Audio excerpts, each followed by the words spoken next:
Yo no creía que existiera algo peor que perder al amor de tu vida. Pero estaba equivocada. Créeme que estaba equivocada. El día que enterraron a mi Alberto, yo no estuve presente. No porque no quisiera. No porque estuviera enferma. No porque mi corazón de 65 años no pudiera soportar el dolor de ver cómo bajaban su ataúd a la tierra húmeda. No. Yo no fui al funeral de mi esposo porque mi propio hijo me encerró con llave en mi habitación. Mi propio hijo. El que cargué 9 meses en mi vientre. El que amamanté hasta que mi cuerpo ya no daba más. El que cuidé cuando tenía fiebre de 40 grados y yo no dormí en 3 noches seguidas. Ese mismo hombre me miró a los ojos y me dijo las palabras que todavía hoy, cuando cierro los ojos en las noches de insomnio, me perforan el pecho como agujas de bordar clavándose en carne viva.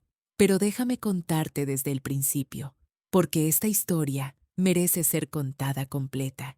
Eran las 6 de la mañana cuando me levanté de la cama que todavía olía a él, a jabón de lavanda barato, ese que usaba desde que lo conocí, a café de olla recién hecho, a 46 años de compartir almohadas, de despertarnos juntos, de escuchar su respiración pausada en la oscuridad de nuestra habitación. 3 días antes Alberto se había ido, a las 3 de la madrugada, en mis brazos, sin poder terminar la frase que intentaba decirme.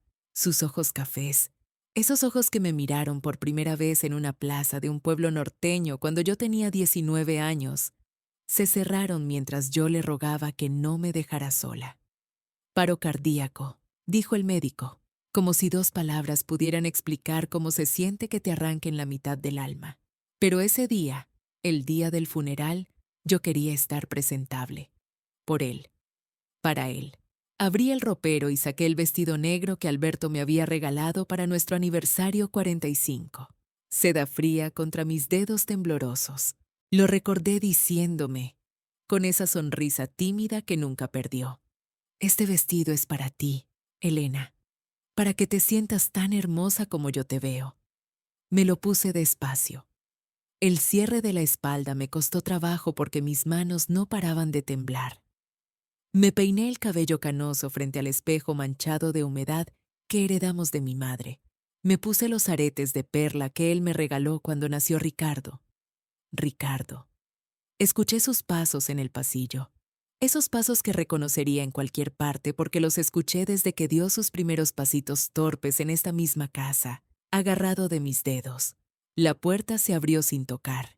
Mi hijo entró vestido de traje oscuro, bien peinado, oliendo a esa colonia cara que su esposa Valeria le hacía usar. Sus ojos me recorrieron de arriba abajo con una expresión que nunca le había visto. Una mezcla de desprecio y algo más, algo frío, algo calculado. Mamá, empezó, y su voz sonaba como la de un extraño. Tú no vas al funeral. Me quedé congelada, el cepillo del cabello todavía en mi mano. ¿Cómo que no voy, mijo?, le dije. Es tu padre, es mi esposo. Llevamos 46 años. Me das asco, vieja. 4 palabras.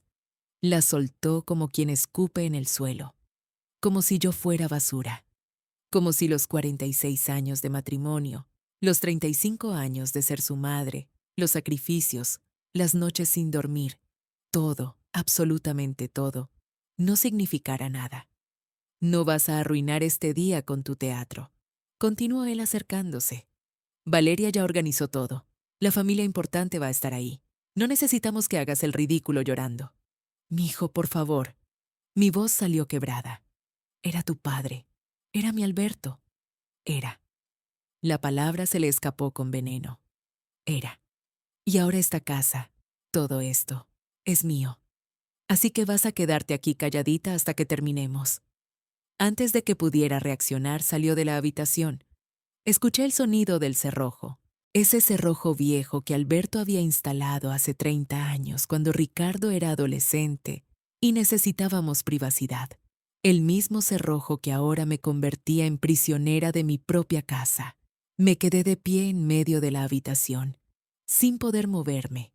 El vestido de seda se sentía pesado sobre mis hombros. Los aretes de perla me quemaban los lóbulos.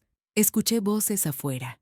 risas contenidas, el motor de los autos arrancando, las llantas sobre la grava del camino de entrada.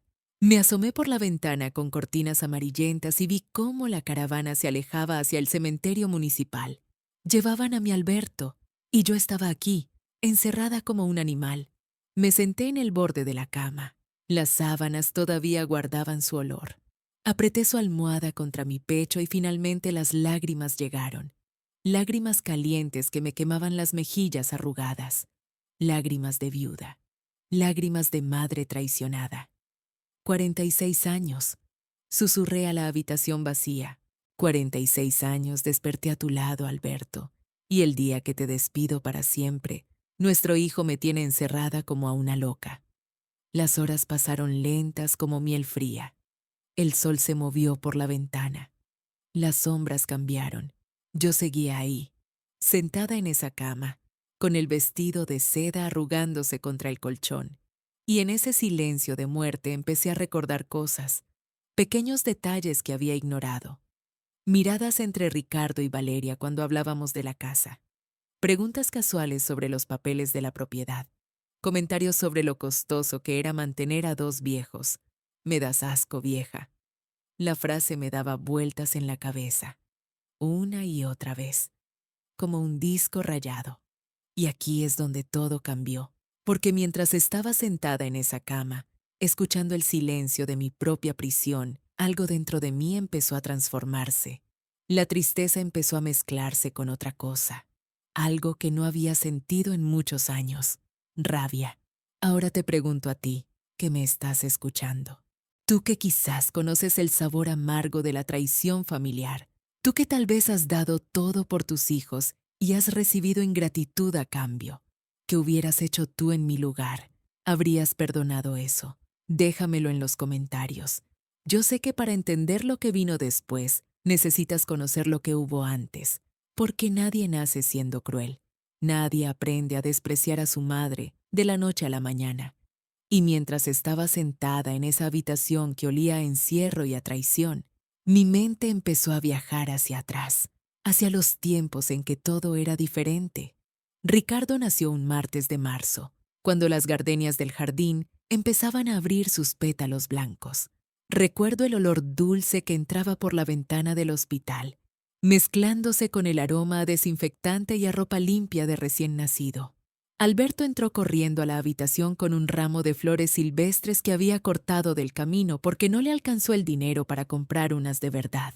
No importa, le dije mientras sostenía a ese bebé diminuto contra mi pecho. Estas son más bonitas porque las elegiste tú. Alberto se inclinó sobre nosotros y besó la frente arrugadita de nuestro hijo. Tenía los ojos húmedos, ese hombre que nunca lloraba, que había trabajado desde los 14 años levantando puentes y carreteras, temblaba como una hoja de papel frente a esa criatura de menos de 4 kilos. Lo vamos a hacer bien, Elena, me prometió esa tarde. Este niño va a tener todo lo que nosotros no tuvimos, y créeme que lo intentamos. Vaya que lo intentamos. Los primeros años fueron duros pero dulces. Alberto trabajaba en proyectos de infraestructura por todo el país. A veces pasaba semanas fuera supervisando la construcción de puentes en zonas remotas, de carreteras que conectaban pueblos olvidados con ciudades grandes. Cuando regresaba, olía a polvo de cemento y a sol, y Ricardo corría hacia él con esas piernitas chuecas de niño pequeño gritando papá, papá, papá, pa. Yo me quedaba en casa con el niño. Y para que no se me fuera la vida en pura crianza, empecé a dar clases de bordado en el salón de la parroquia, 2 veces por semana. Cobraba poco, pero era algo. Y me gustaba enseñar. Me gustaba ver cómo esas manos toscas de mujeres trabajadoras aprendían a crear flores de hilo sobre tela blanca. Ricardo me acompañaba a esas clases. Se sentaba en una esquina con sus carritos de madera mientras yo explicaba puntadas. Las alumnas le daban pedazos de pan dulce y él se manchaba toda la cara de azúcar. Al terminar, caminábamos juntos de regreso a casa con el sol de la tarde pintando todo de naranja. Esos recuerdos duelen ahora. Duelen más que cualquier insulto. Nuestra casa no era grande ni lujosa. Una construcción sencilla de 2 plantas que Alberto fue ampliando con sus propias manos cada vez que juntábamos algo de dinero. Pero tenía un jardín. Eso sí, un jardín con gardenias que yo había plantado el primer año de casados, un limón que daba frutos ácidos perfectos para el agua fresca y un jazmín que perfumaba las noches de verano hasta hacerte suspirar. Ricardo creció entre ese olor a gardenias y café de olla, porque en mi casa siempre había café hirviendo en el comal. Siempre. Era lo primero que hacía al despertar y lo último antes de dormir. El borboteo del agua con canela y piloncillo era la banda sonora de nuestras mañanas. Alberto se levantaba a las 5 para irse a trabajar y yo le tenía listo su café con pan dulce, a veces conchas, a veces cuernos de mantequilla, lo que hubiera en la panadería del barrio. Ricardo bajaba todavía con los ojos pegados de sueño, arrastrando su cobijita azul, y se aferraba a mi delantal mientras yo volteaba las tortillas en el comal, sus manitas tibias contra mi cadera, su vocecita preguntando si ya estaba el desayuno. Sí, mijito, ya casi. El olor a maíz tostado, a frijoles refritos con epazote, a café dulce. Esos aromas fueron su infancia, y yo fui quien se los dio, cada mañana, durante años, sin faltar un solo día. Alberto y yo ahorrábamos como hormigas. Cada peso que sobraba iba a una lata de galletas que guardábamos debajo del colchón. Era para la universidad del niño, decíamos. Ricardo va a ser profesionista. Ricardo va a tener lo que nosotros no pudimos. Y el niño era listo. Eso sí hay que reconocerlo. Desde chiquito traía buenas calificaciones. Sus maestros me decían que preguntaba mucho, que era curioso, que tenía potencial. Yo guardaba cada diploma, cada reconocimiento, cada constancia. Los pegaba en un álbum forrado con tela que yo misma había bordado. Cuando llegó el momento de la universidad, la lata de galletas no alcanzaba, pero Alberto consiguió un contrato grande, un puente importante en algún lugar del norte. Fueron meses lejos de casa, pero valió la pena. Con eso pagamos la inscripción, los libros, el primer semestre de la carrera de negocios. Ricardo se fue a la ciudad grande con una maleta de cartón y los ojos brillantes de ambición. Yo lloré en el andén de autobuses mientras Alberto me apretaba la mano. Lo logramos, Elena. Nuestro hijo va a ser licenciado. Y lo fue. 4 años después, Ricardo se graduó con honores. Honores. Cuando nos llamó para darnos la noticia, Alberto tuvo que sentarse porque le temblaban las rodillas. Yo grité tan fuerte que los vecinos salieron a ver qué pasaba. Doña Socorro vino corriendo pensando que alguien se había muerto. El día de la graduación, viajamos a la ciudad en un autobús de segunda clase. Alberto llevaba puesto su único traje, uno gris que olía a naftalina porque llevaba años guardado en el ropero. Yo me puse el vestido de flores que usé para nuestra boda de plata y me pinté los labios de rojo por primera vez en mucho tiempo. Cuando Ricardo subió al escenario a recibir su título, vi a Alberto llorar. Lágrimas gruesas que le rodaban por las mejillas quemadas de sol. No se las limpió. Dejó que cayeran sobre su traje gris mientras aplaudía con las manos callosas de albañil. «Ese es mi hijo», dijo en voz alta sin importarle quién escuchara. «Ese es mi muchacho». Esa noche cenamos en un restaurante modesto cerca de la universidad. Alberto pidió la carne más cara del menú, aunque yo sabía que no nos alcanzaba bien. Brindamos con refrescos de cola porque no teníamos para vino. Ricardo sonreía. Estaba orgulloso. Nosotros estábamos orgullosos. Fue la última vez que lo vi así. Genuinamente feliz de tenernos cerca. Genuinamente agradecido. Porque algo comenzó a cambiar el día que Ricardo conoció a Valeria. Yo supe que algo había cambiado desde la primera vez que Ricardo mencionó su nombre. Valeria. Lo dijo por teléfono, una noche de jueves. Yo estaba terminando de lavar los trastes de la cena, mientras Alberto veía las noticias en la sala. Ricardo llamaba menos en esos días, pero cuando lo hacía, yo dejaba todo. Secaba mis manos en el delantal y corría al teléfono como si fuera una emergencia. «Mamá, conocí a alguien. Se llama Valeria. Es de buena familia. De buena familia. Esas 3 palabras me cayeron como agua fría, aunque en ese momento no entendí por qué. Yo sonreí, claro. Le pregunté cómo era, dónde la había conocido, si era bonita. Él respondió con frases cortas. Trabaja en una empresa grande. Su papá tiene negocios. Es sofisticada. Sofisticada. Otra palabra que me hizo sentir algo raro en el estómago. Cuando colgué, Alberto me miró desde el sillón viejo donde pasaba las noches. Vi la pregunta en sus ojos antes de que la hiciera. ¿Qué dijo el muchacho? Conoció a una muchacha. Creo que es algo serio. Alberto asintió despacio, como hacía cuando pensaba cosas que prefería no decir. Se quedó mirando la televisión, pero yo sabía que no estaba viendo nada. Después de tantos años juntos, conocía sus silencios mejor que sus palabras. Las siguientes semanas, Ricardo llamó cada vez menos. Antes era 2 veces por semana, luego una, luego cada 15 días. Cuando llamaba, las conversaciones eran más cortas. Sí, mamá, todo bien. No, mamá, estoy ocupado. Tal vez el próximo mes pueda ir.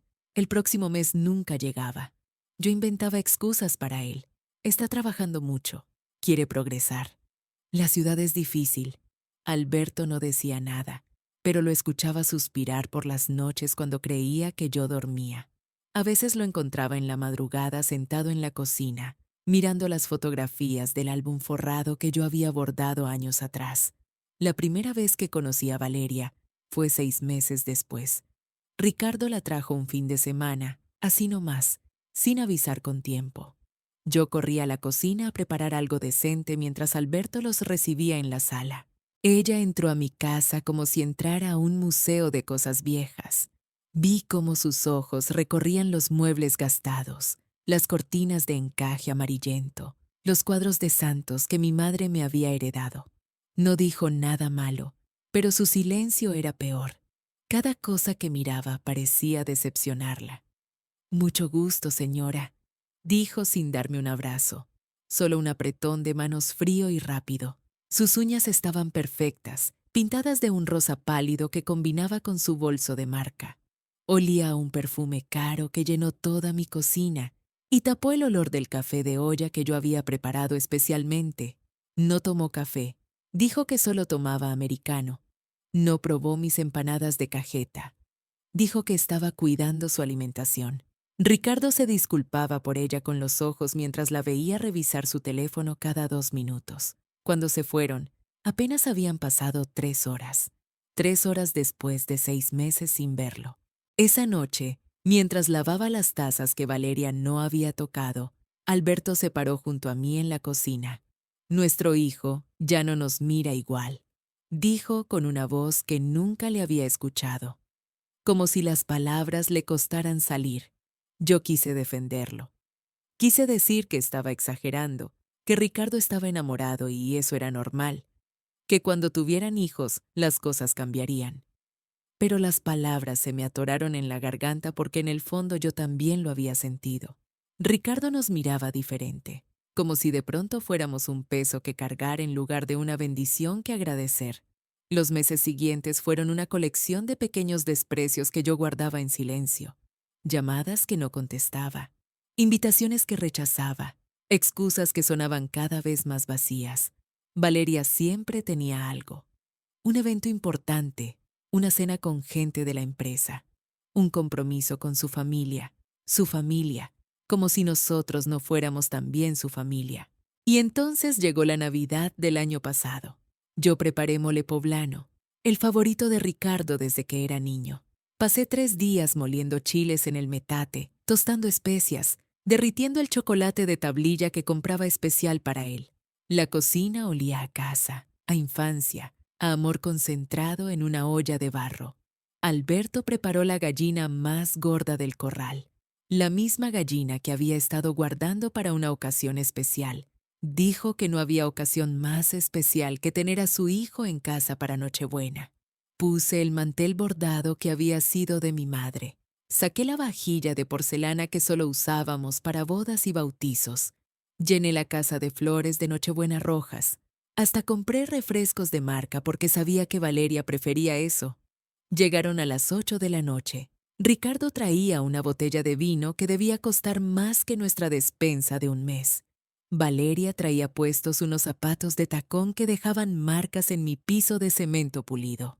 Se sentaron a la mesa con expresión de estar cumpliendo una sentencia. Ricardo probó un bocado de mole, uno solo. Valeria movió la comida con el tenedor sin llevársela a la boca. Dijeron que estaba delicioso, pero sus platos seguían llenos.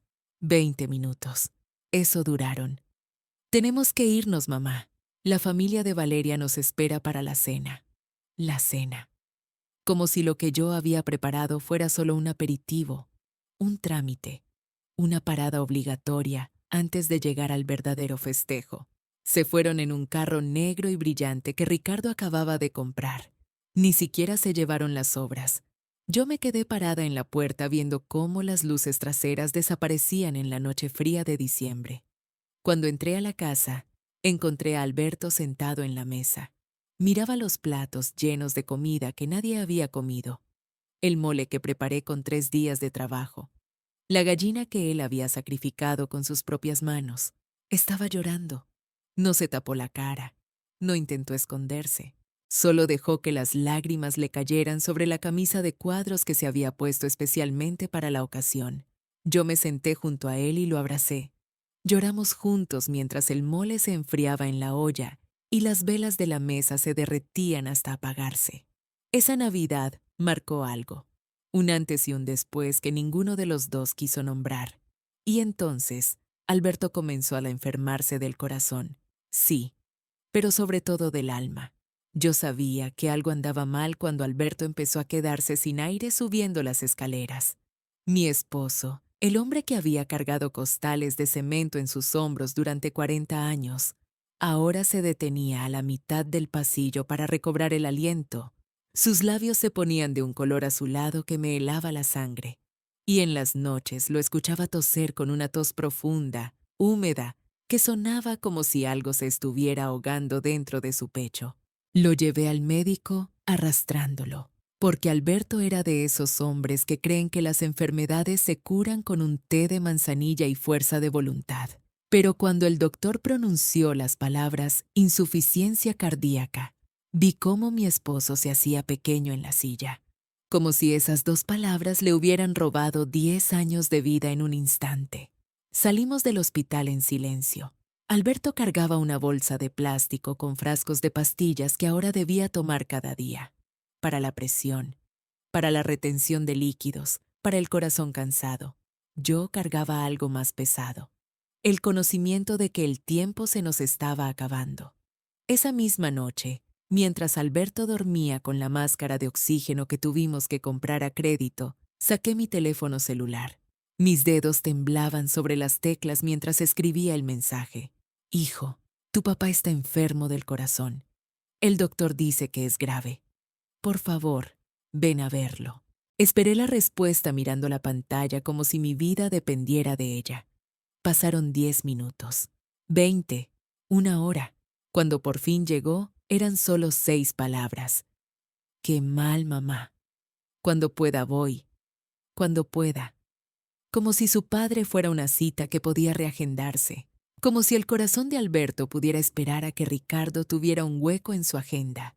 Guardé el teléfono y me acosté junto a mi esposo. Olía a medicamento y a sudor frío. Puse mi mano sobre su pecho para sentir los latidos irregulares de ese corazón, que ahora trabajaba el doble para mantenerse funcionando. Así comenzaron los meses más largos de mi vida. Me convertí en enfermera, cocinera, administradora de medicinas y guardiana del sueño de Alberto. Aprendí a tomar la presión arterial con un aparatito de muñeca que me costó entender. Aprendí a cocinar sin sal, a preparar caldos de verduras, a esconder las tortillas de harina que tanto le gustaban para que no las encontrara. Los días se volvieron rutina.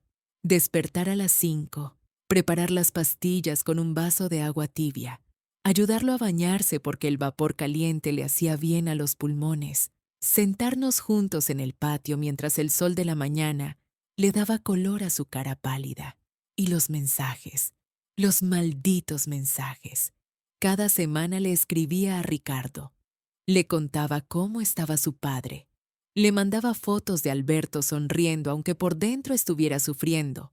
Le rogaba, sin usar esa palabra, que viniera a vernos. Las respuestas siempre eran iguales. Estoy en reuniones toda la semana. Valeria tiene compromisos. El próximo mes, seguro. Cuando pueda, mamá. Cuando pueda. Nunca pudo. Me volví experta en inventar excusas para Alberto. Cuando preguntaba por Ricardo, yo decía que estaba muy ocupado con un proyecto importante, que seguro llamaría pronto. Que los jóvenes de ahora viven muy presionados por el trabajo. No es como antes. Las mentiras me salían tan fácil que llegué a asustarme de mí misma. Y entonces llegó marzo, el cumpleaños número 69 de Alberto. Decidí que iba a ser especial. Compré carne para barbacoa en el mercado del centro, de esa que huele a humo de mezquite desde antes de cocinarla. Preparé un pastel de 3 leches con mis propias manos, batiendo la mezcla hasta que me dolieron los brazos. Conseguí un mantel limpio, globos de colores, una veladora en forma del número 69 que encontré en una tienda de fiesta. Le escribí a Ricardo con 3 semanas de anticipación. El cumpleaños de tu papá es el 15 de marzo. Por favor, ven. Tal vez sea el último. No debí escribir eso último, pero era la verdad y estaba cansada de maquillarla. Ricardo respondió que sí, que ahí estaría. Mi corazón se llenó de esperanza tonta, de esa esperanza que las madres guardamos en un frasco escondido para emergencias. Preparé la casa como para recibir a un rey. Alberto se emocionó tanto que se levantó de la cama sin ayuda por primera vez en semanas. Se puso su camisa favorita, la azul con botones de nácar. Se peinó el cabello blanco hacia atrás con gomina, como en las fotos de nuestra boda. A las 2 de la tarde puse la mesa con 3 lugares. El de Alberto en la cabecera, el mío a su derecha, el de Ricardo enfrente. Saqué los vasos de cristal que nunca usábamos. Até servilletas de tela con un listón dorado. La barbacoa se enfriaba en la olla. El olor llenaba la casa. Cebolla caramelizada, chile seco, carne que se deshacía al tocarla. A las 3 llegó el mensaje. Mamá, no voy a poder ir. Tengo una junta importante que no puedo cancelar. Salúdame a papá. Feliz cumpleaños. Una junta. El día del cumpleaños de su padre enfermo. Una junta era más importante que sentarse una hora a comer barbacoa con el hombre que le había enseñado a andar en bicicleta, que le había pagado la universidad, que había trabajado hasta romperse la espalda para que él pudiera tener una vida mejor. No le dije nada a Alberto. Inventé otra mentira, que Ricardo había tenido una emergencia en el trabajo, que vendría la próxima semana, que me había pedido que lo disculpara mucho. Alberto asintió con la cabeza. No dijo nada, pero yo vi cómo algo se apagaba en sus ojos. Comimos solos. La silla vacía de Ricardo nos miraba desde el otro lado de la mesa como un fantasma. El pastel de 3 leches quedó intacto porque al Alberto se le fue el apetito. Las velitas en forma de 69 nunca se encendieron. Esa noche, cuando fui a darle sus medicinas, encontré a mi esposo llorando en la cama. Lloraba en silencio, sin sollozos, con los ojos fijos en el techo. Las lágrimas le escurrían por las sienes y mojaban la almohada. No me vio entrar. O tal vez sí me vio y ya no le importaba que lo viera llorar. Me acosté a su lado sin decir nada. Solo le tomé la mano. Y así nos quedamos hasta que amaneció. 2 viejos acostados en la oscuridad, sostenidos por 45 años de matrimonio y un dolor que no tenía nombre. Mientras cuento esto, dime desde qué ciudad me escuchas. Quiero saber dónde estás. Yo no sabía que esa noche sería la última. Si lo hubiera sabido, habría dicho tantas cosas. Le habría contado otra vez cómo me temblaron las piernas cuando lo vi por primera vez en aquel baile de pueblo.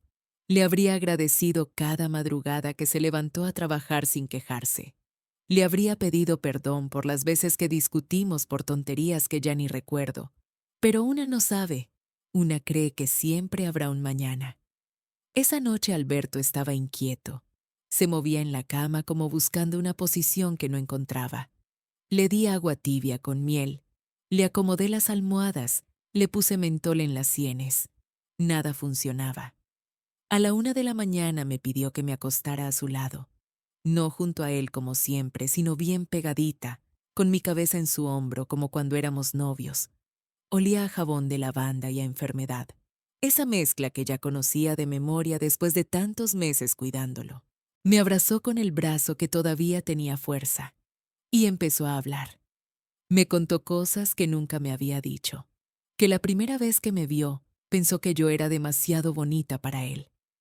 Que el día que nació Ricardo, lloró escondido en el baño del hospital porque no podía creer que la vida le hubiera dado tanto. Que todas las noches, antes de dormirse, agradecía haberme encontrado. Yo escuchaba en silencio. Sentía su corazón latir bajo mi oreja, lento pero constante, como un tambor cansado. De pronto se quedó callado. Le pregunté si estaba bien. No contestó, pero sentí que su mano me apretaba con fuerza, como cuando te agarras de algo para no caer, y entonces lo supe. Levanté la cabeza y lo miré. Tenía los ojos cerrados y una expresión de paz que no le había visto en meses. La tensión de su rostro había desaparecido. Las arrugas de dolor se habían suavizado. Sonreía. Alberto sonreía como si estuviera viendo algo hermoso que yo no podía ver. A las 3 de la mañana, con 12 minutos, mi esposo exhaló un último suspiro. Un suspiro suave, como cuando uno se queda dormido después de un día muy largo. Y se fue, así nomás, sin ruido, sin drama, sin máquinas pitando ni doctores corriendo. Se fue en mis brazos, en nuestra cama, en la casa que habíamos construido juntos. Me quedé abrazándolo durante no sé cuánto tiempo. Minutos, horas, no lo sé. El tiempo dejó de existir. Solo existía el peso de su cuerpo, cada vez más frío, cada vez más lejano. Cuando por fin pude moverme, busqué el teléfono con manos temblorosas. Marqué el número de Ricardo. Me salió el buzón. Volví a marcar. Buzón otra vez. Al tercer intento contestó con voz de dormido. «Mijo», le dije con la voz quebrada. «Tu papá. Tu papá se fue». Silencio al otro lado de la línea. Después escuché que Valeria preguntaba quién llamaba a esa hora. «Voy para allá», dijo Ricardo, y colgó. Me senté en la orilla de la cama a esperarlo.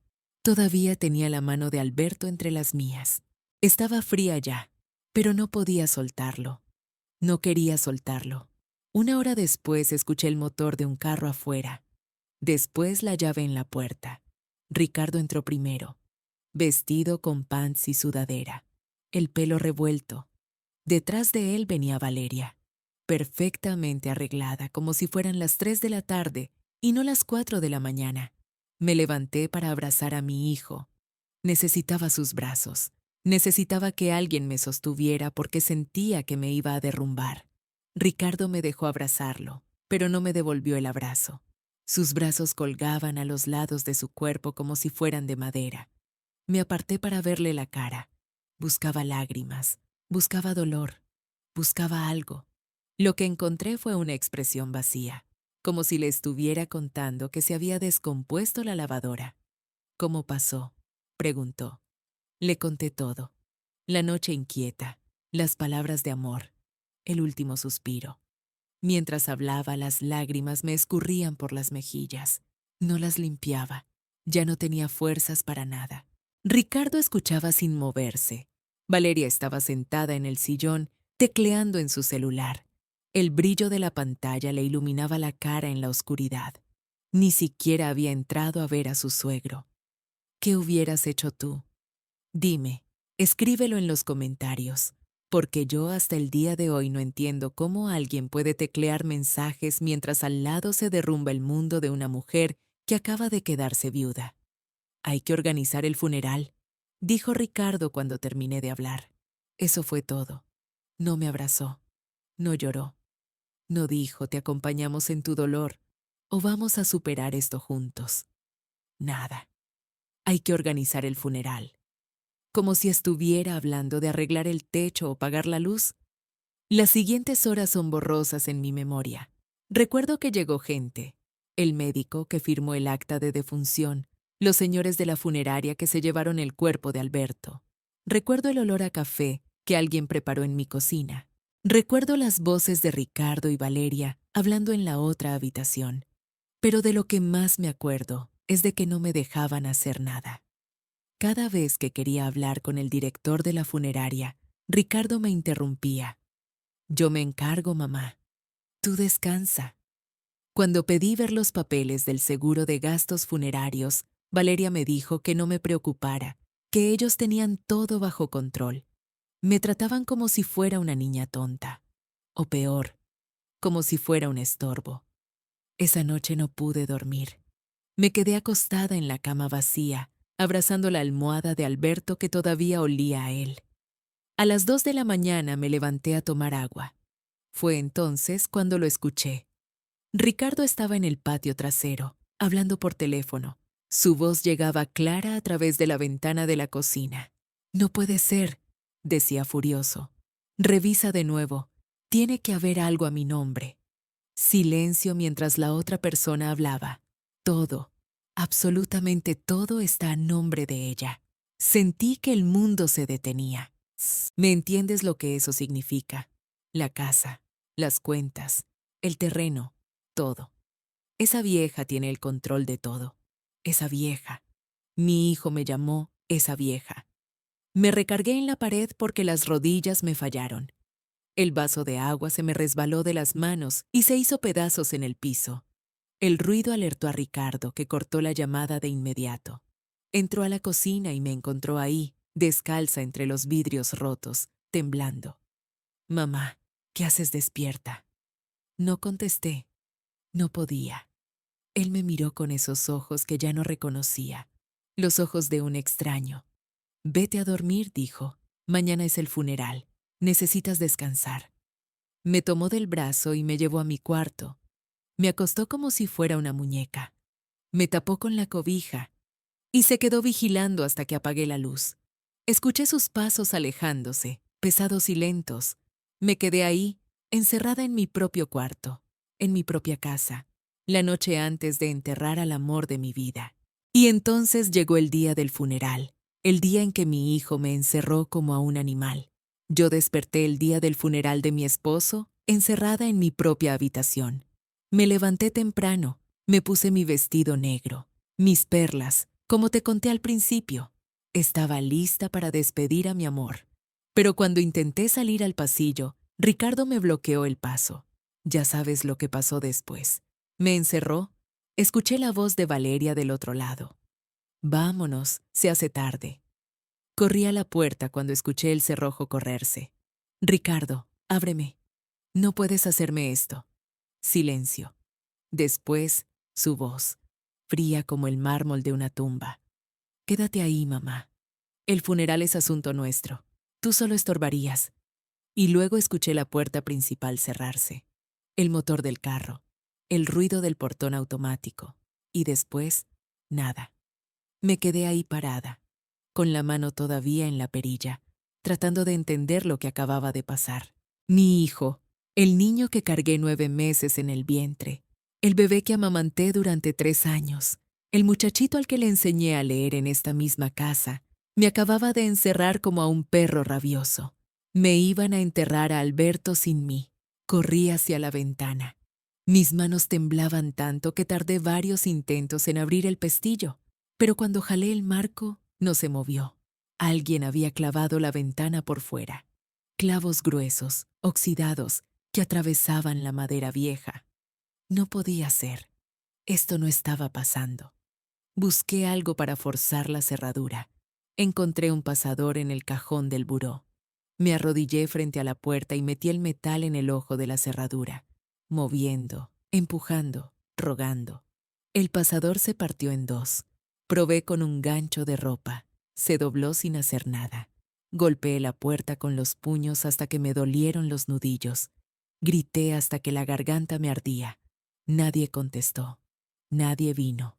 Las horas pasaban y yo miraba el reloj de pared que Alberto había comprado en nuestro 5º aniversario. Las manecillas se movían con una crueldad lenta, burlándose de mí. 9 de la mañana. El funeral empezaba a las 10. 10 de la mañana. Ya debían estar llegando al panteón. 11 de la mañana. Ya lo habían bajado a la tierra. Y yo no estuve ahí.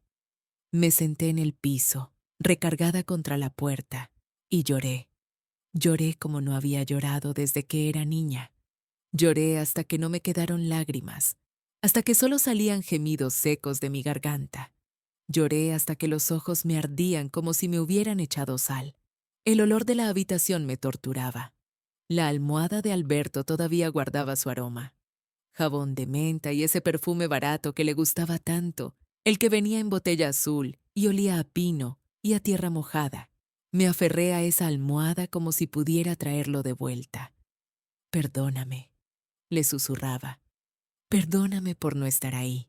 Perdóname por dejar que te enterraran solo. Las sábanas estaban frías. Hacía semanas que Alberto no dormía en esta cama, desde que lo llevaron al hospital, pero el vacío de su cuerpo todavía se sentía. El colchón hundido de su lado, el libro que dejó en la mesita de noche, marcado en la página 143. Nunca sabré cómo terminaba. 6 horas. Esperé 6 horas. 6 horas encerrada mientras enterraban al hombre que amé durante 46 años. 6 horas imaginando lo que debían estar pensando las vecinas. Doña Socorro, que había sido mi amiga desde que llegamos a esta colonia. Las señoras del mercado que conocían a Taralberto de toda la vida. El padre Mendoza, que nos había casado. Todos debían estar preguntándose dónde estaba la viuda, por qué la esposa no había ido al funeral de su marido, y yo no podía decirles la verdad, que mi propio hijo me había encerrado como a una criminal. Eran las 4 de la tarde cuando escuché el carro estacionarse. Me levanté del piso con las piernas entumidas. Tenía la cara hinchada de tanto llorar, el cabello enredado, la misma ropa del día anterior, pero no me importaba, solo quería salir. Solo quería respirar. Golpeé la puerta. Ricardo. Ricardo, ábreme. Pasos en el pasillo. Voces murmurando. Ricardo, por favor, ahora no, mamá. Su voz atravesó la madera como un cuchillo. Estamos ocupados. Por favor, supliqué. Llevo todo el día aquí. No he comido nada. Necesito ir al baño. La risa de Valeria me heló la sangre. Qué buena actriz eres, Elena. Su voz destilaba veneno. Todo ese show de la viuda sufrida. Pero a nosotros no nos engañas. La puerta se abrió de golpe. Ricardo estaba ahí, con el traje negro del funeral todavía puesto, la corbata floja. Sus ojos me miraban con algo que tardé en reconocer. No era tristeza, no era culpa, era desprecio. Entró a la habitación y cerró la puerta detrás de él. Valeria se quedó afuera, vigilando. Sabemos lo que hiciste, dijo Ricardo. Su voz temblaba de rabia contenida. Manipulaste a mi padre durante años para quedarte con todo. La casa, el dinero, el terreno, todo a tu nombre. Yo no manipulé a nadie, respondí con la poca voz que me quedaba. Tu padre decidió. Mi padre estaba enfermo, me interrumpió. Tú te aprovechaste de su debilidad. Lo convenciste de que yo no merecía nada. Eso no es verdad. Ricardo dio un paso hacia mí. Olía a bebida, a sudor, al perfume empalagoso de Valeria. Te voy a dar una opción, mamá. Su boca escupía la palabra como un insulto. Renuncias a la herencia y nos dejas la casa, o te hacemos la vida imposible. Te demandamos por manipulación. Decimos que mi padre no estaba en sus cabales cuando firmó esos papeles. Te quitamos todo y te dejamos en la calle. Me quedé mirándolo, a este extraño que llevaba la cara de mi hijo. Pensé en el bebé que había mecido en mis brazos durante noches enteras cuando tenía cólicos, en el niño que me traía flores del jardín para el Día de las Madres, en el adolescente que me abrazaba cuando su padre lo regañaba. Ese niño ya no existía. Y en ese momento, parada en mi propia habitación, después de 6 horas de encierro, frente al hijo que me había robado el último adiós a mi esposo, por primera vez en mi vida sentí algo que nunca había sentido hacia mi hijo. Rabia fría. Yo pasé 3 días sin poder entrar a la habitación que había compartido con Alberto durante 46 años. 3 días.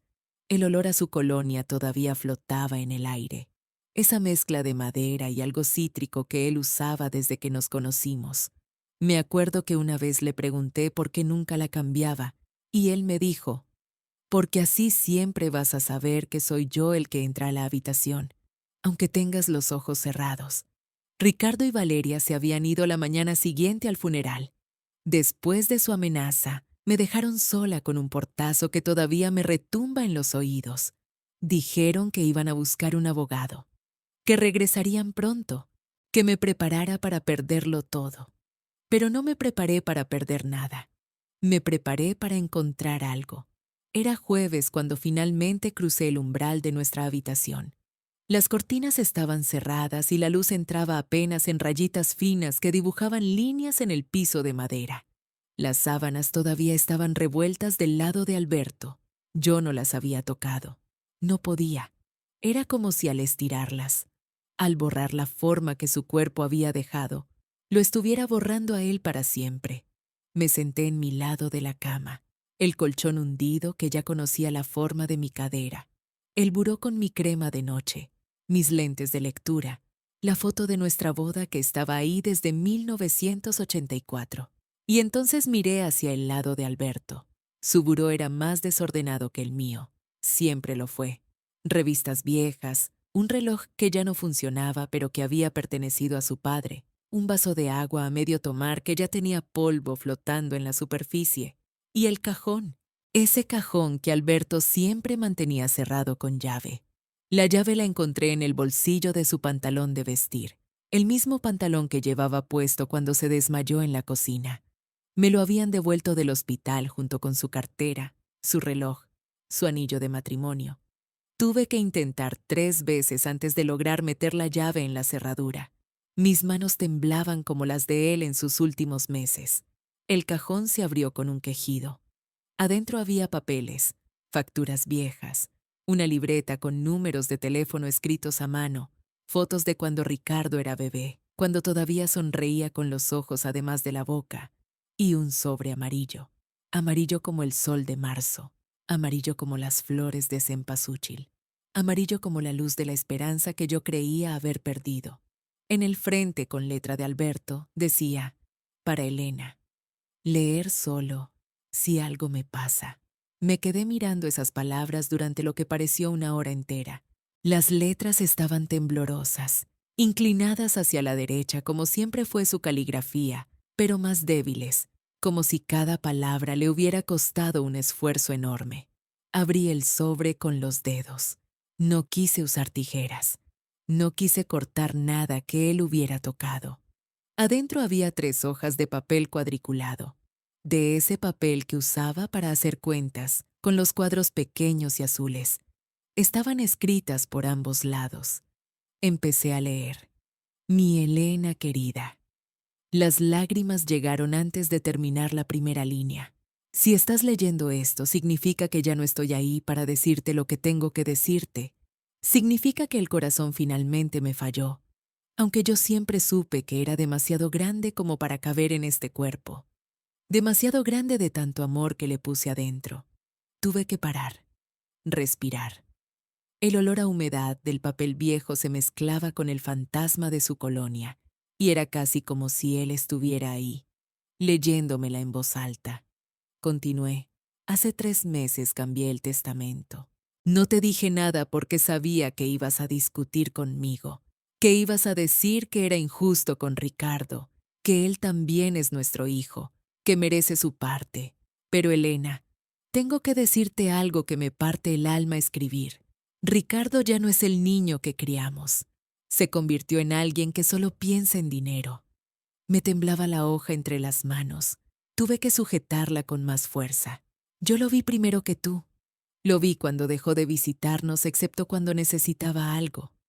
Lo vi cuando empezó a preguntar por el terreno, por la casa, por los ahorros.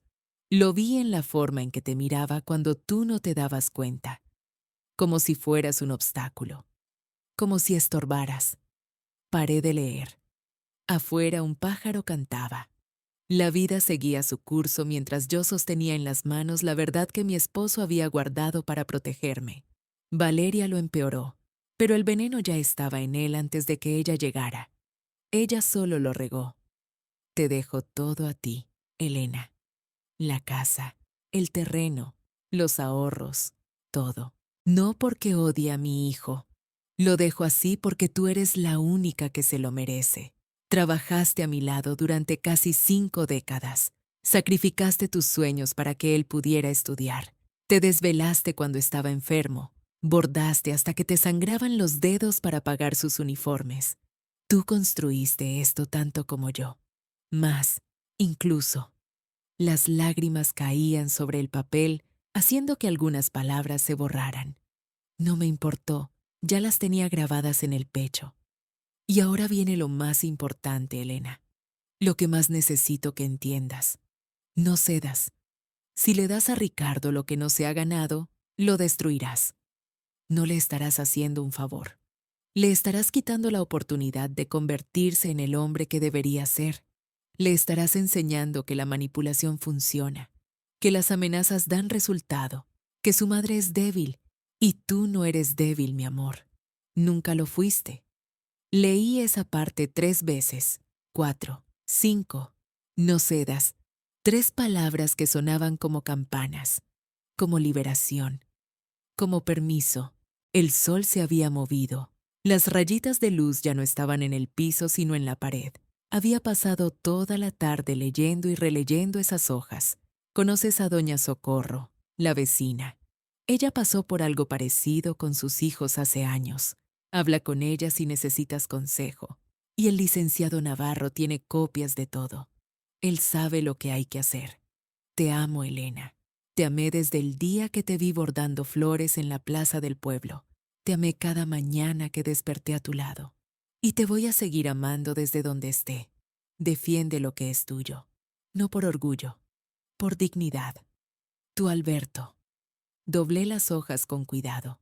Las guardé en el sobre.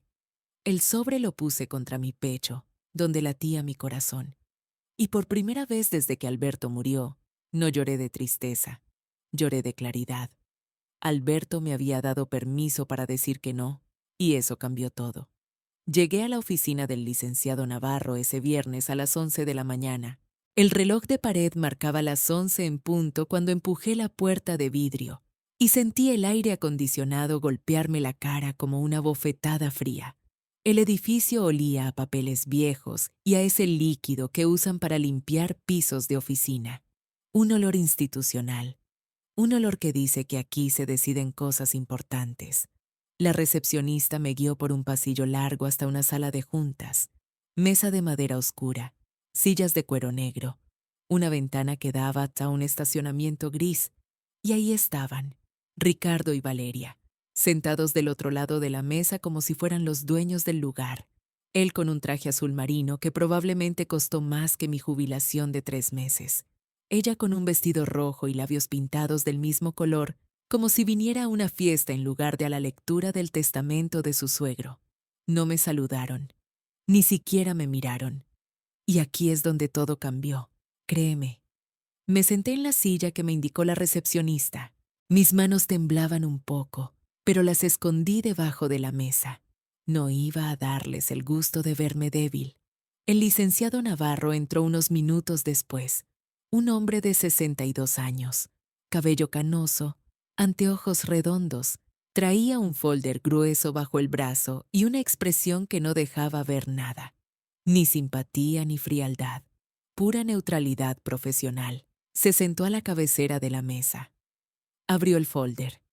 Buenas tardes a todos. Estamos aquí para dar lectura al testamento del señor Alberto Morales Gutiérrez, quien falleció el pasado 15 de noviembre.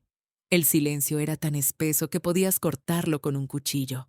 Solo se escuchaba el zumbido del aire acondicionado y el tic-tac del reloj en la pared. El licenciado comenzó a leer. Primero los formalismos legales, que Alberto estaba en pleno uso de sus facultades mentales, que el documento fue firmado ante notario 3 meses antes de su muerte, que todo estaba en orden, y luego vinieron los números.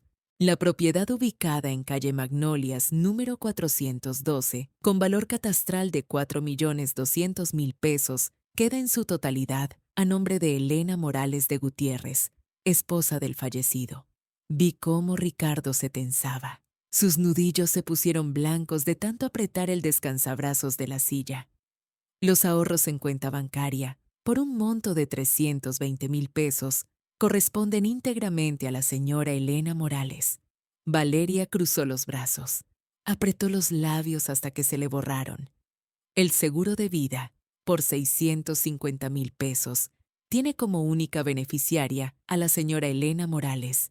El licenciado cerró el folder, se quitó los anteojos, los limpió con un pañuelo blanco que sacó del bolsillo de su saco. Y entonces Ricardo explotó. Esto es una farsa. Su voz rebotó en las paredes de la sala. Se puso de pie tan rápido que su silla se tambaleó. Mi padre no pudo haber hecho esto. Estaba enfermo. No estaba en sus cabales. Alguien lo manipuló. Ella lo manipuló. Me señaló con el dedo, con el mismo dedo que de niño usaba para señalar las estrellas cuando le enseñaba las constelaciones desde el patio de la casa. El licenciado Navarro no se inmutó. Había visto esto antes, seguramente. Hijos furiosos, herencias peleadas, familias destruyéndose por dinero. Señor Morales, su padre dejó instrucciones específicas para este momento. Anticipó su reacción.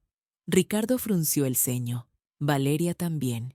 El licenciado se levantó y caminó hacia un mueble en la esquina de la sala. Sacó una laptop y la puso sobre la mesa. La abrió.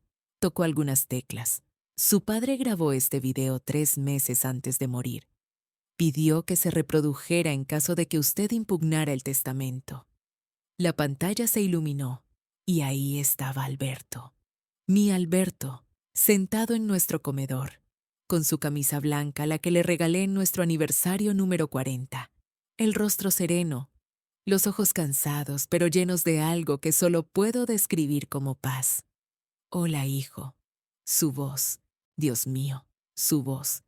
Llevaba semanas sin escucharla y ahí estaba, llenando esa sala fría de oficina como si él mismo estuviera presente.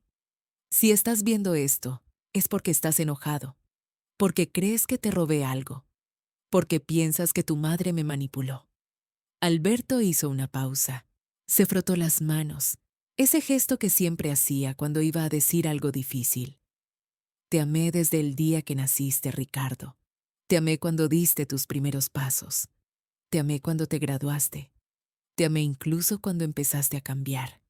Las lágrimas ya corrían por mis mejillas. No intenté detenerlas.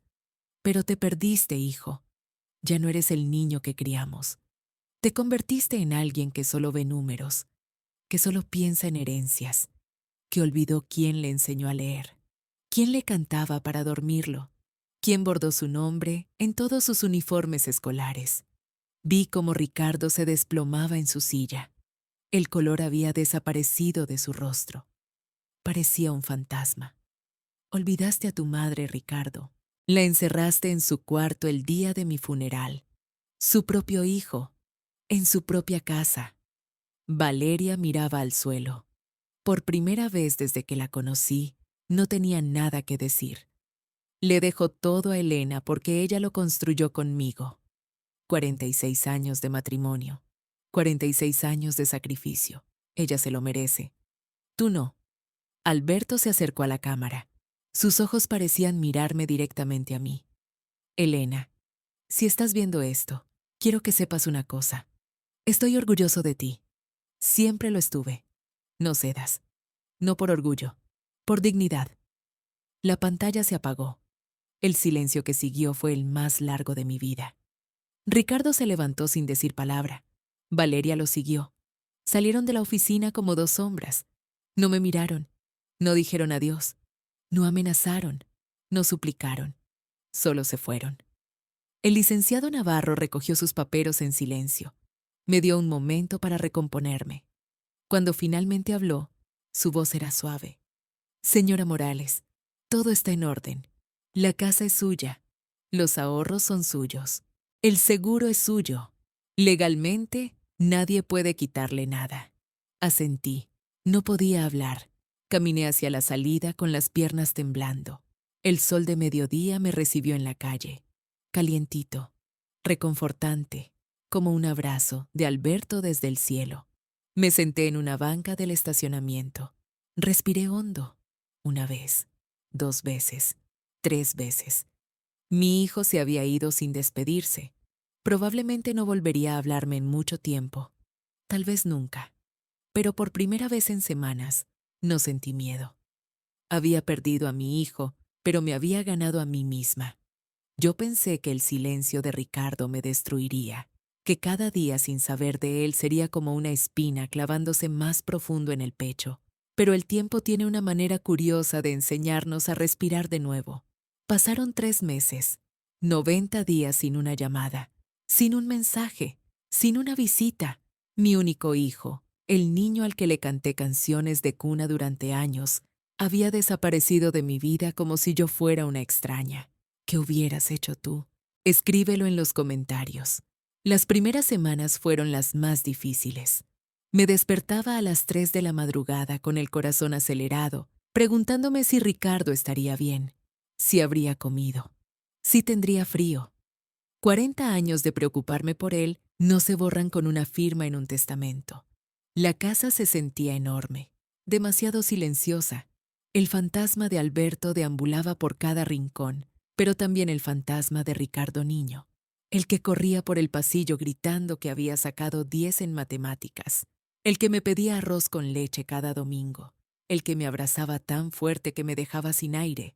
Ese Ricardo ya no existía, y llorarlo fue casi tan doloroso como llorar a Alberto. Pero la vida no se detiene por el dolor de una vieja. Un lunes de marzo, después de semanas de encierro, saqué mi bastidor del armario. Encontré el hilo dorado que había comprado antes del funeral. Todavía olía a la mercería del centro, ese aroma de algodón nuevo y madera vieja que siempre me había dado paz. Comencé a bordar, sin patrón, sin plan. Solo dejé que la aguja hiciera lo suyo, punto por punto, hilo por hilo, como había hecho durante 40 años. Y algo curioso pasó. Mientras mis manos trabajaban, mi mente se calmaba. El nudo en mi pecho se aflojaba un poco. No desaparecía, pero se hacía más pequeño. Retomé mis clases de bordado la semana siguiente. Mis alumnas me recibieron como si volviera de la guerra. Y en cierto modo, así era. Doña Socorro llegó primero, con un plato de tamales de rajas que todavía humeaban. Doña Estela trajo un ramo de flores del mercado. Doña Carmela apareció con un frasco de miel de su pueblo. Ninguna preguntó por Ricardo.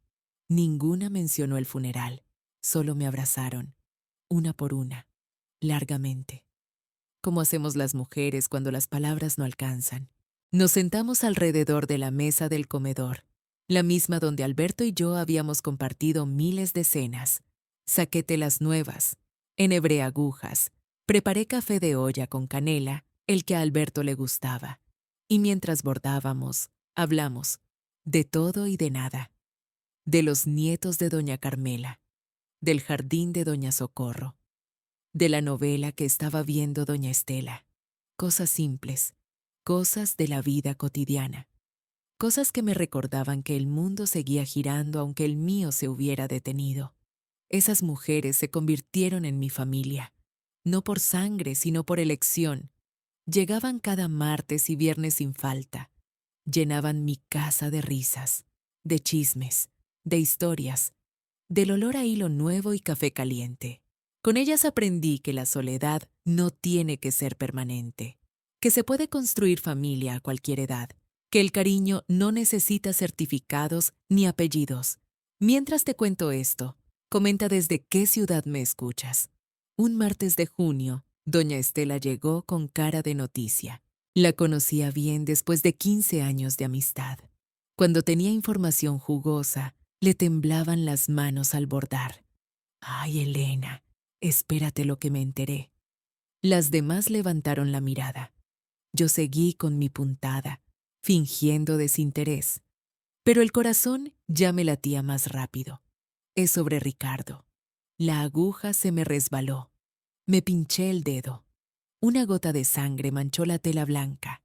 Mi comadre Luisa, la que vive por el Mercado Grande, trabaja limpiando casas en esa zona de condominios nuevos.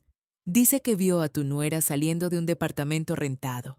Chiquito, dice, con las paredes descascaradas. Doña Socorro frunció el ceño. ¿Rentado? Pero si ellos tenían dinero, eso es lo otro.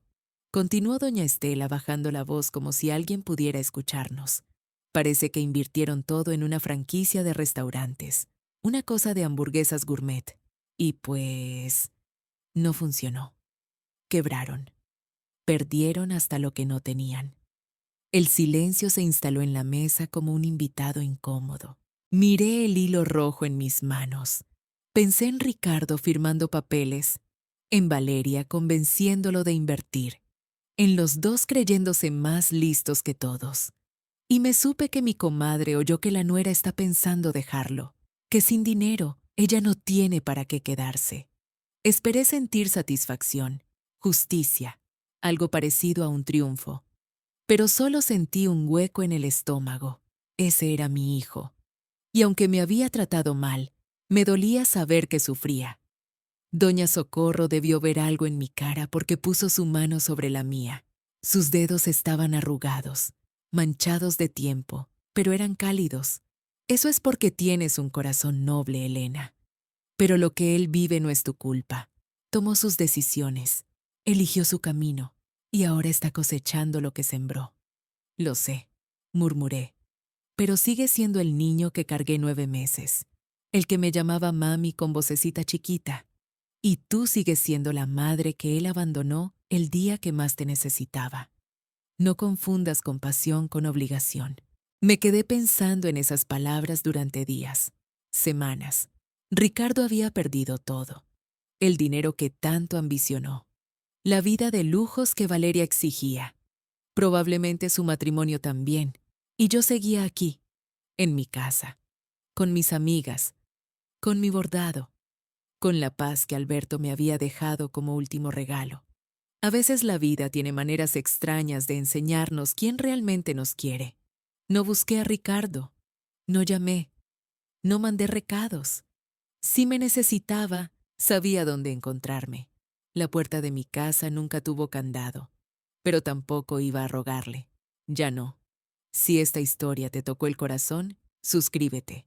La temporada de lluvias llegó fuerte ese año. El cielo se nublaba todas las tardes, gris y persistente, como si compartiera mi duelo. Una tarde particularmente gris estaba bordando junto a la ventana cuando escuché el timbre. Doña Socorro no era, porque había llamado para cancelar. Las otras no venían hasta el viernes. Me levanté despacio. Los huesos me dolían con la humedad. Abrí la puerta. Yo no la reconocí al principio. La mujer que estaba parada en mi portal no se parecía en nada a la Valeria que conocía. Aquella criatura, de uñas perfectas y bolsos de marca. La que siempre olía a perfume caro y hablaba con ese tonito de quien se cree mejor que todos. Esta Valeria tenía el cabello despeinado, húmedo por la lluvia, ojeras moradas bajo los ojos, la ropa arrugada como si hubiera dormido con ella puesta, o como si no hubiera dormido en absoluto. Elena, dijo con voz quebrada, necesito hablar contigo. El viento de julio traía olor a tierra mojada, a hierba empapada, a algo que se pudre cuando hay demasiada humedad. La dejé pasar porque mi madre me enseñó que a nadie se le niega refugio de la lluvia, ni siquiera a quien te ha hecho daño. La llevé a la sala. Le ofrecí café porque eso es lo que una hace. Ella aceptó con un movimiento de cabeza, sin palabras, como si hablar le costara demasiado esfuerzo. Mientras preparaba el café de olla en la cocina, la escuché sollozar. Un sonido bajo, contenido, como el de alguien que ha llorado tanto que ya no le quedan lágrimas completas. El aroma de la canela llenó la casa. Dulce, familiar, reconfortante. Un contraste tan fuerte con la escena que estaba viviendo que casi me pareció absurdo. Regresé con 2 tazas. Le di la suya. Ella la sostuvo entre las manos como si necesitara el calor más que la bebida. Y entonces habló. Elena, sé que no tengo derecho. Sé lo que hicimos, lo que yo hice. Pero estoy desesperada. La miré en silencio, esperando. Ricardo y yo, ya no hay nada. Se acabó. El departamento lo perdimos. Las tarjetas están al tope. Todo se derrumbó. Y yo necesito salir de esto. Necesito empezar de nuevo. Tomé un sorbo de mi café. El vapor me calentó la cara. Necesito dinero para el divorcio, continuó. Para un abogado. Para un depósito de renta en algún lado. No tengo a dónde ir, Elena. Mi familia no me habla desde que me casé con Ricardo. No tengo nada. Su voz se quebró en la última palabra. Nada. Como si finalmente entendiera lo que significaba. Te lo pago, Elena. Te juro que te lo pago. Cada centavo. Solo préstamelo. Por favor. Me quedé mirándola un largo momento. Esta mujer que me había llamado estorbo. Que me había encerrado el día que enterré a mi esposo. Que había convencido a mi hijo de que yo era el enemigo. Ahora estaba en mi sala, pidiendo limosna. ¿Qué hubieras hecho tú? Escríbelo en los comentarios. Respiré hondo. El olor del café se mezclaba con el perfume barato que Valeria traía ahora. Ya no era aquel aroma francés que presumía antes. Este era sintético, demasiado dulce, como tratando de esconder algo. No, dije, una sola palabra, pero pesaba como piedra. Valeria levantó la cabeza. Sus ojos hinchados se abrieron con sorpresa. No puedo prestarte dinero, Valeria. ¿Por qué? Susurró. Tienes dinero. Sé que tienes. La casa, la pensión, todo lo que te dejó el viejo. Tiene nombre. La interrumpí. Alberto. Se llamaba Alberto. Ella tragó saliva. Si te doy ese dinero, continué con voz firme, voy a ser parte del problema. Ustedes tomaron decisiones. Ricardo y tú decidieron encerrarme. Decidieron invertir lo que no tenían. Decidieron vivir una vida que no podían pagar. Ahora deben vivir con las consecuencias. Pero yo no tengo la culpa de... Todos tenemos la culpa de nuestras propias vidas, Valeria. Yo tuve la culpa de callar cuando debí hablar, de aguantar cuando debí defenderme. Pero aprendí. Y ustedes también van a tener que aprender. Las lágrimas corrían por sus mejillas. El maquillaje corrido le dejaba líneas negras en la cara. Parecía un payaso triste bajo la lluvia. Eres igual de egoísta que tu hijo, escupió, resentida, amargada. Por eso Alberto se murió, para escapar de ti. Las palabras me golpearon como puñetazos, pero no me doblaron. Si eso necesitas creer, adelante, respondí. Si culparme te ayuda a dormir esta noche, hazlo. Pero no va a cambiar mi respuesta. Se levantó de golpe. El café se derramó sobre la mesa, manchas oscuras sobre el mantel que había bordado hace 20 años. Vas a arrepentirte, siseó. Cuando Ricardo se entere. Ricardo sabe dónde vivo. Si quiere hablar conmigo, que venga él. Pero tú y yo ya no tenemos nada que decirnos. Caminó hacia la puerta. Sus pasos mojados dejaban huellas en el piso de madera. Alberto había lijado ese piso con sus propias manos. 3 fines de semana le tomó. Yo le llevaba limonada y él me contaba chistes malos mientras trabajaba. Valeria abrió la puerta. El viento entró trayendo más lluvia, más frío. Se volteó una última vez. Espero que estés contenta, dijo. Destruiste a tu familia. Y cerró con un portazo que hizo temblar las ventanas.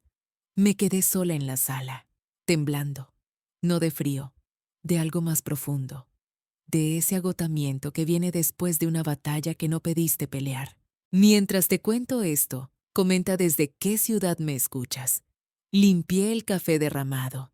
El mantel iba a quedar manchado para siempre, pero no me importó. Algunas manchas son recordatorios, cicatrices de momentos que te cambiaron. Me senté junto a la ventana. La lluvia seguía cayendo, persistente, infinita, como si el cielo también estuviera llorando por todo lo que se había perdido. Pero yo no lloré, ya no. Alberto me había enseñado algo importante. A veces el amor más grande que puedes darle a alguien es dejarlo caer, dejar que toque fondo, porque solo desde ahí puede decidir si quiere levantarse o quedarse hundido. Yo no podía tomar esa decisión por Ricardo, ni por Valeria, ni por nadie. Solo podía proteger lo que me quedaba, mi casa, mi paz, mi dignidad.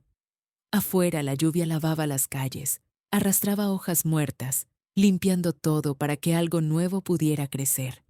Adentro yo bordaba, puntada tras puntada, construyendo belleza con mis propias manos, como siempre había hecho. Y esperé. No sabía qué estaba esperando exactamente, pero algo me decía que la historia todavía no terminaba. Si esta historia te tocó el corazón, suscríbete. Pasaron las semanas. Julio se convirtió en agosto. Agosto en septiembre.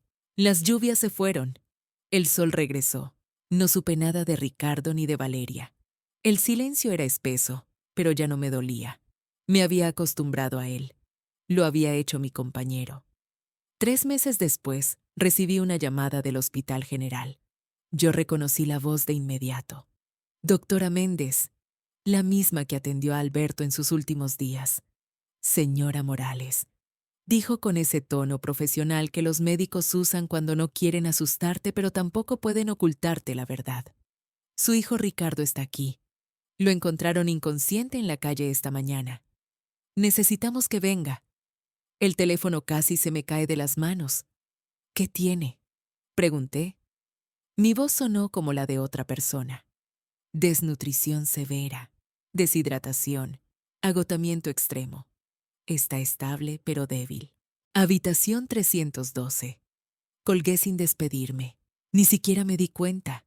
Mis manos temblaban mientras buscaba las llaves. Las encontré 3 veces en el mismo lugar sin reconocerlas. El corazón me latía en los oídos.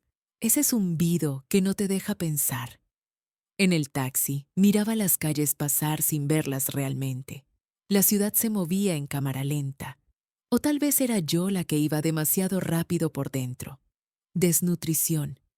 Mi hijo. El mismo que nació pesando 4 kilos.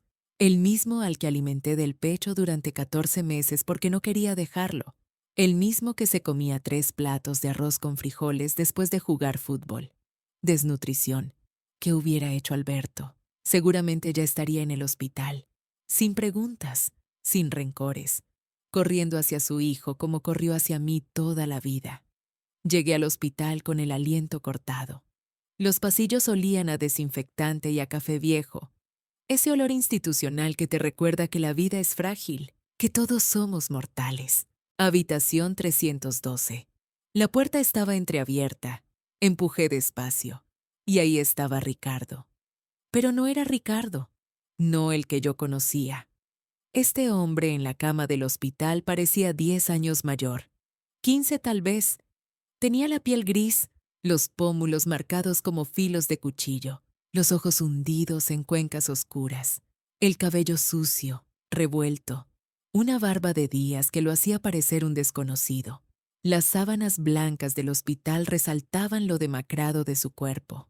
Los huesos de las clavículas sobresalían como ramas secas debajo de la piel. Mi hijo, mi bebé de 4 kilos.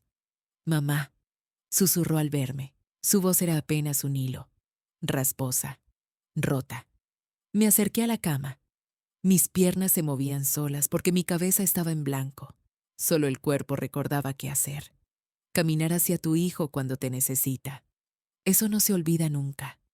Me senté en la silla junto a la cama. El plástico estaba frío. Todo estaba frío en ese lugar. Ricardo, dije, solo su nombre. No encontraba otras palabras. Sus ojos se llenaron de lágrimas. Esas lágrimas que no había visto desde que tenía 8 años y se cayó de la bicicleta. Las lágrimas de un niño asustado. No he comido en 2 días, mamá. Su voz se quebró. Perdí todo. El negocio, el departamento, los ahorros, todo. Tragué saliva. El nudo en mi garganta era del tamaño de una piedra. ¿Y Valeria?, pregunté. Aunque ya sabía la respuesta. Se fue. Ricardo cerró los ojos. Las lágrimas corrieron por sus mejillas hundidas. Cuando supo que no quedaba dinero, hizo las maletas. Me dijo que no se había casado con un fracasado, que su padre tenía razón sobre mí. Ironías de la vida. El padre de Valeria tenía razón, pero no por las razones que él pensaba. Ricardo abrió los ojos, rojos, hinchados, desesperados. Mamá, lo siento. Todo lo que hice, todo lo que dije, cómo te traté. Lo siento mucho. Tomé su mano. Estaba fría, huesuda. Nada que ver con las manos fuertes de mi hijo. Esas manos que alguna vez fueron regordetas de bebé. ¿Qué hubieras hecho tú? Escríbelo en los comentarios. Lo miré fijamente. Necesitaba hacerle una pregunta. La pregunta más importante de mi vida. Y necesitaba la verdad. Ricardo, dije despacio, ¿te arrepientes porque perdiste todo o porque entendiste lo que hiciste? El silencio duró una eternidad. Afuera una máquina pitaba en alguna habitación cercana. El sonido rítmico de alguien aferrado a la vida. Las dos cosas, respondió finalmente. Al principio solo me arrepentía de haber perdido, de haberme equivocado, de que Valeria me abandonara. Hizo una pausa, respiró profundo. El aire le costaba. Pero estos días en la calle, mamá, durmiendo en un parque, pidiendo comida, tuve tiempo de pensar, mucho tiempo. Y entendí. Ustedes tenían razón. Papá tenía razón. Yo estaba tan cegado, tan convencido de que sabía más que todos. Sus hombros empezaron a temblar. El llanto vino completo ahora, sin vergüenza, sin filtros, como cuando era niño y el mundo era demasiado grande para él. Mientras te cuento esto, comenta desde qué ciudad me escuchas. Me levanté de la silla, me senté en el borde de la cama y lo abracé. Su cuerpo flaco se estremeció entre mis brazos. Lloraba como no había llorado en 30 años, mojándome el hombro con lágrimas y mocos y todo ese dolor guardado. Papá, sollozó contra mi cuello. Papá ya no está y nunca podré pedirle perdón. Nunca. Se fue pensando que yo era un mal hijo, un desagradecido, un... Chist, lo callé. Acaricié su cabello sucio, ese cabello que alguna vez fue suave como seda de bebé. Tu papá lo sabe, le dije. Él te perdonó antes de irse, porque así era Alberto. Amaba completamente o no amaba, y a ti te amó completamente. Ricardo lloró más fuerte. Se aferró a mí como si fuera lo único sólido en un mundo que se derrumbaba. Yo también lloré. No pude evitarlo. Porque era mi hijo. Porque estaba sufriendo. Porque el amor de madre no tiene interruptores que puedas apagar cuando te conviene. Pero mientras lo abrazaba, mientras sentía sus costillas bajo mis manos, supe algo con claridad absoluta. El perdón no significa volver a lo mismo. El amor no significa permitir el abuso. La reconciliación no significa borrar los límites. Podía perdonar a Ricardo. Ya lo estaba haciendo. Pero no podía olvidar lo que había aprendido. No podía pretender que nada había pasado. No podía sacrificar mi dignidad otra vez. Alberto me enseñó eso, con su carta, con su testamento, con toda una vida de ejemplo. El amor verdadero tiene límites, tiene condiciones, tiene respeto mutuo. Sin eso no es amor, es dependencia, es costumbre, es miedo. Te quiero, mamá, susurró Ricardo cuando dejó de llorar. Te quiero y sé que no lo merezco. Todos merecemos amor, le dije, pero el amor hay que cuidarlo, hay que regarlo, hay que ganárselo cada día. Asintió contra mi hombro, entendiendo. Finalmente entendiendo. Si esta historia te tocó el corazón, suscríbete. Ricardo salió del hospital 2 días después, y yo tomé una decisión que cambiaría todo. Yo tomé esa decisión hace 2 años. 2 años, 24 meses, 730 días desde que Ricardo salió del hospital y yo le dije, vas a vivir conmigo, pero con condiciones. Esta mañana desperté con el olor a café recién hecho subiendo por las escaleras. Abrí los ojos despacio, sintiendo las sábanas tibias, escuchando los pájaros en el jardín. Y sonreí. Hace 2 años, despertar era recordar el dolor. Hoy, despertar es agradecer. Bajé las escaleras siguiendo ese aroma que ya es parte de mi rutina. Ricardo estaba en la cocina, sirviendo 2 tazas de café de olla con canela. Su espalda ya no está encorvada. Sus hombros ya no cargan ese peso invisible que lo hundía. Buenos días, mamá, me dijo sin voltear. Ya casi está listo.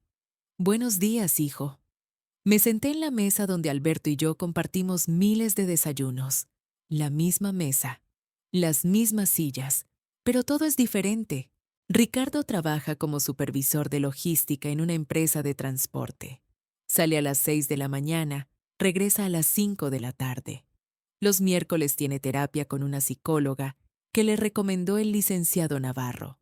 Los domingos visita la tumba de su padre, cada domingo, sin falta, llueva o truene. Me dejó la taza frente a mí y se sentó con la suya. Sus manos ya no tiemblan, sus ojos ya no evitan los míos. Hace 6 meses pagué la última deuda. Me dijo una tarde con la voz temblorosa, 6 meses sin deber un solo peso. Ahora puedo ahorrar, puedo planear, puedo respirar. Lloró ese día, pero fueron lágrimas diferentes, lágrimas de liberación. El jardín está precioso, ¿verdad? Ricardo señaló hacia la ventana mientras soplaba su café. Asentí. Las gardenias que Alberto plantó hace 30 años florecen como nunca. Los rosales están gordos de capullos. El pasto brilla verde bajo el sol de la mañana. Ricardo cuida ese jardín conmigo. Los sábados pasamos horas podando, regando, arrancando hierba mala. No hablamos mucho mientras trabajamos. No hace falta. El silencio entre nosotros ya no es pesado, ni incómodo. Es el silencio de 2 personas que se entienden sin palabras. El otro día encontré esto, dijo Ricardo sacando algo del bolsillo de su camisa. Era una foto vieja, amarillenta en los bordes. En ella un niño de 7 años sonreía sosteniendo una maceta con una plantita torcida. Alberto estaba agachado a su lado, señalando las hojitas verdes. La primera planta que sembré, murmuró Ricardo. Papá me enseñó ese día. Me dijo que las plantas son como las personas. Necesitan sol, agua y paciencia, pero sobre todo paciencia. Guardé silencio. Dejé que continuara.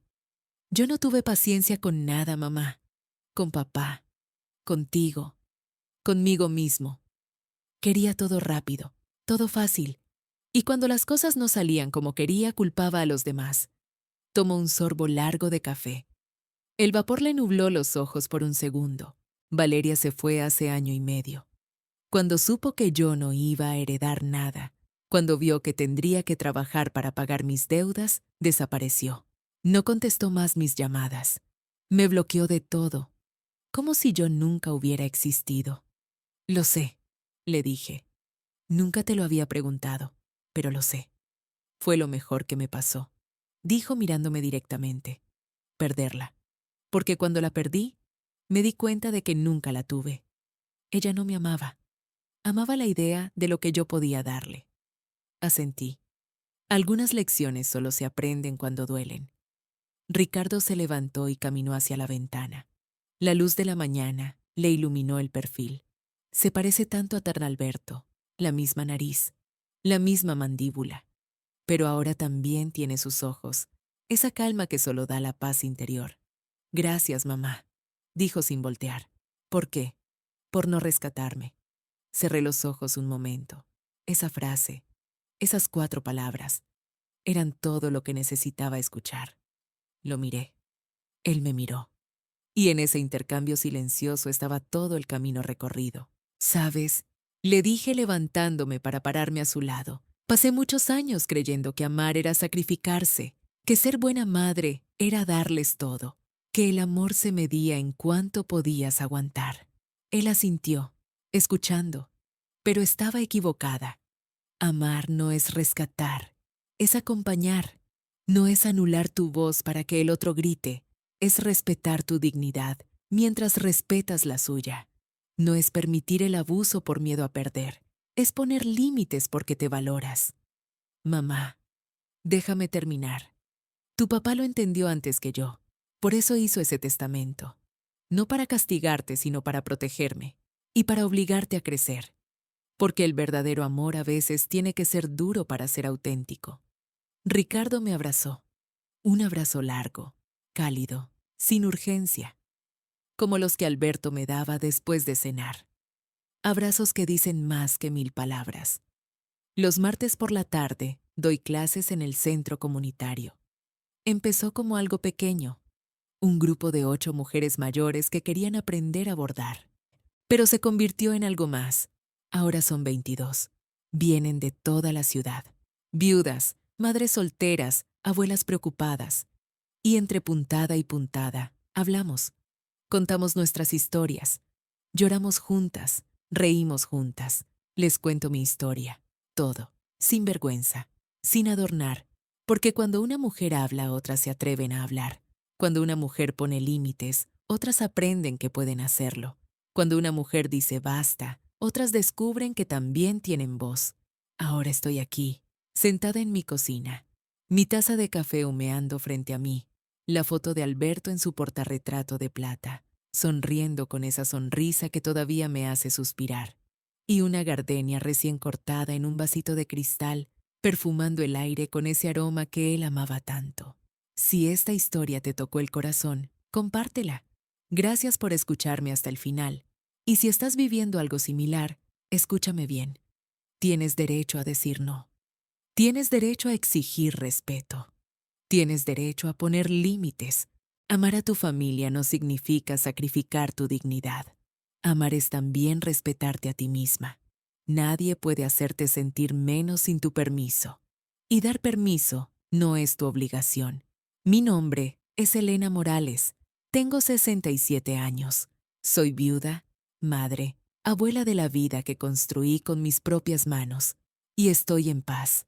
Alberto me dejó una casa, me dejó dinero, me dejó protección legal, pero su verdadera herencia fue enseñarme que mi dignidad no tiene precio, que mi voz merece ser escuchada, que mi amor vale más cuando tiene límites. Que Dios te bendiga. Hasta la próxima. Cada día, una mujer, una lección de vida.